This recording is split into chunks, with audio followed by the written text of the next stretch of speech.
Halo semuanya, selamat datang kembali di video analisa harian XAU USD bersama Amandana. Ini adalah analisa harian XAU USD pada hari ini tanggal 18 Desember 2023. Seperti biasa, jika kalian semua suka dengan videonya, jangan lupa like dulu videonya, subscribe bagi yang belum subscribe, hidupkan lonceng, dan di-share ke yang lain. Oke, jadi sekarang sudah mendekati minggu ketiga di bulan Desember 2023. Yang berarti ini menandakan kita sebentar lagi sudah mendekati akhir tahun 2023. Yang dimana berarti otomatis pergerakannya adalah akan sedikit berkurang ya, karena kita tahu akhir tahun itu pasti banyak yang libur ya kan.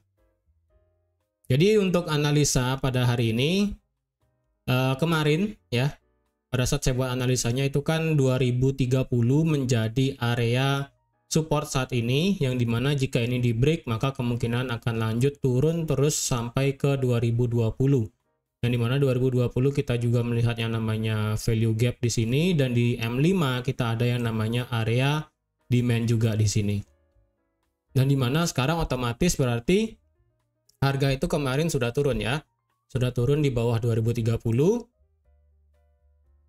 bahkan turunnya di sini itu tidak melakukan yang namanya konfirmasi. Dalam artian harga itu langsung tutup di bawah 2020 di bawah 2030 dengan cepat ya.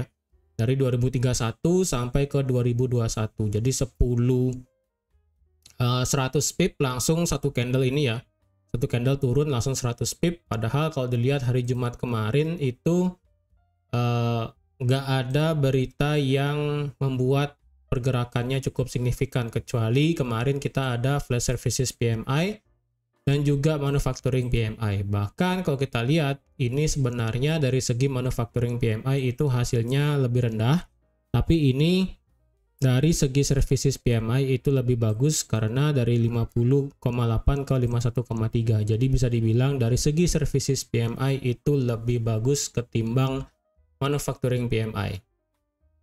Untuk hari ini secara berita dari USD kita nggak ada berita apapun, jadi saya rasa pergerakan hari ini hanya sekilas aja, dalam artian tidak akan terlalu kuat membuat pergerakan market ke atas. Dan kalau kita lihat dari segi time frame daily ya, time frame daily kemarin kita melihat yang namanya bearish power yang cukup besar ya. Bearish power yang cukup besar di sini, yang dimana membuat rejection kembali tutup di bawah 2035 ya. Dan dimana kalau kita tahu bahwa 2035 ini menjadi area resistance become support, support become resistance ya kan. Dan pada saat di hari Kamis itu close di atas 2035, tapi di hari Jumat kita melihat penurunan sampai ke 2020. Dan kalau kita lihat di time frame H4 pun 2020 itu harga benar-benar berhenti ya.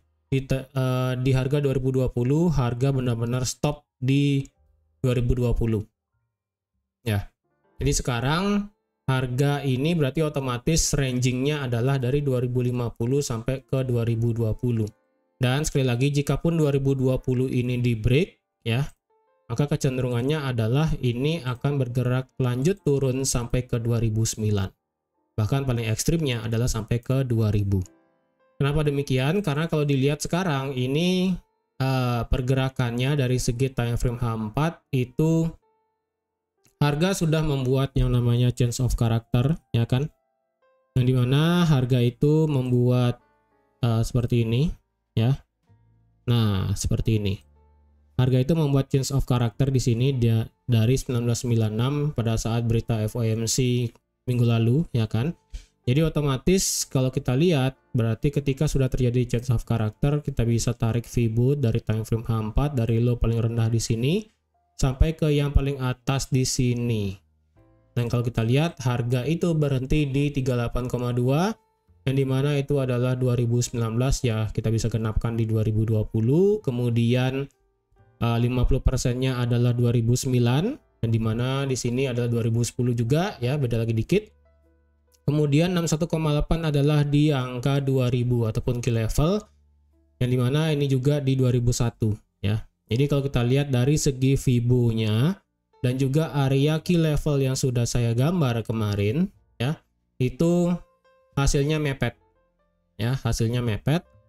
Jadi bisa dipakai. Jadi tanpa kalian memakai Fibo pun, dengan hanya melihat garis support resisten aja itu sudah melihat pergerakan harga itu turun sampai mana ya. 2030 merupakan 23,6 ya, yang dimana kemarin di sini 2030 ya kan. 2030 kemarin 23,6, kemudian 2020 adalah 38,2, 2009 adalah 50%-nya, dan 61,8 adalah di angka 2000. Nah, sekarang pertanyaan adalah, apakah kita mau nge-buy di angka 2020 sekarang nih kan? Apakah sekarang mau nge-buy? Saya rasa agak worry ya, agak worry untuk kita bisa nge-buy sekarang. Kenapa demikian? Karena kalau dilihat di sini memang ada yang namanya bagi teman-teman yang trading bahasa istilah buy side liquidity lah ya, bahasa SMC. Di sini ada liquidity di sini tercipta yang ada di harga 2020 sampai di 2016 ya. Ketika terjadi liquidity di sini biasanya sih harga akan bergerak naik, tapi tidak menutup kemungkinan harga itu akan break di bawah liquidity di sini karena liquidity-nya ini ada di time frame M30. Kalau kita lihat dari time frame H1, di sini kita tidak bisa melihat liquidity yang cukup bagus di sini. Ya, di sini hanya itu harga bergerak stop di 2020, yang dimana kalau kita lihat dari time frame H4, harga itu menciptakan doji di sini, ya kan? Dan kalau kita lihat dari time frame H4 pun, di sini ada yang namanya double top, ya. Walaupun di sini double topnya nggak begitu bagus ya, agak mereng sih sedikit ya. Nah, di sini. Jadi kecenderungannya adalah kemungkinan harga itu akan naik meretest 2030 lagi ya. Itu kejadian paling bagus ya, skenario paling bagus. Jika harga itu meretest 2030, itu bisa menjadi kesempatan kalian untuk bisa short sementara ya. Ingat, penurunan XAUUSD saat ini itu hanyalah sebatas koreksi aja, belum bisa dikatakan sebagai change of character, karena ini harga terakhir membuat change of character kan yang pada saat FOMC kemarin. Jadi sekalipun harga itu turun, ingat bagi teman-teman yang ingin short ataupun yang ingin sell di XAUUSD, harap targetnya itu adalah di area Fibonacci yang ada di sini ya. Entah itu di 2009 atau di 2000. Di sekitaran itu ya. Karena potensi di sini adalah adanya double top, yang dimana double topnya di sini itu tidak perfect ya. Ketika double top tidak perfect, biasanya itu penurunannya tidak akan terlalu jauh ya, terkecuali misalnya double topnya itu seperti ini ya kan. Nah, seperti ini double topnya. Maka ketika double top terjadi seperti ini, kecenderungannya adalah harga itu akan lanjut terus turun mengejar orisinil ataupun rally pertama dari double top. Nah, ketika double topnya di sini agak mereng sedikit seperti ini ya, yang dimana di sini kelihatannya harga itu membuat new lower low, ya kan? Kalau kita lihat di sini kan apa ya? Nih, harga kan naik, kemudian dia membuat lower high, ya, higher low maksudnya, higher low di sini. Dan ketika berusaha membuat higher high, harga itu tidak berhasil, yang dimana berarti harga itu membuat higher low. Ya, lower high, maaf, lower high di sini, dan kemudian dia drop membuat lower low, maka otomatis harga itu kemungkinan akan membuat lower high selanjutnya. Dan inilah yang saya katakan double topnya itu agak mereng ya, nggak perfect sebenarnya. Ketika nggak perfect ya, kemungkinan harga itu hanya akan berhenti sampai sini ya. Ketika berhenti sampai sini, kebiasaannya adalah harga itu akan lanjut naik seperti ini. Biasanya sih seperti itu ya. Harga itu akan melanjutkan kenaikannya, trennya saat ini. Seperti itu. Biasanya sih seperti itu ya. Tapi kalau kembali lagi maunya market seperti apa, ya terserah marketnya nanti seperti apa. Tapi kalau dari saya sendiri, harga itu memang bagi teman-teman yang melihat ini sebagai double top ya bisa. Tapi kalau bagi saya sendiri adalah ini melihat sebagai yang namanya lower high, kemudian di sini membuat lower low ya. Dan ketika nanti harga itu meretest 2030 ya, entah 2030 pokoknya nggak bisa melebihi 2045, maka itu akan menjadi lower high yang baru yang dimana tendensinya adalah akan menciptakan lower low yang baru. Seperti tadi ya. Jadi dalam kejadian skenario seperti ini, apakah kita ingin open posisi apa? Ya, apa yang ingin kita open pada saat seperti ini? Kalau melihat dari strukturnya adalah jika harga itu sudah membuat yang namanya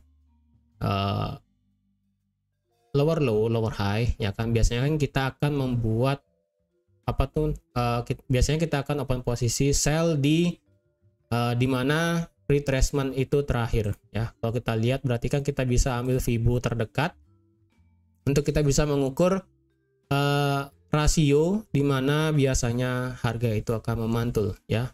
Di sini kita bisa lihat 50%-nya adalah di 2030 yang dimana kemarin juga ini adalah area support yang sekarang menjadi area resisten di 2030, ya kan.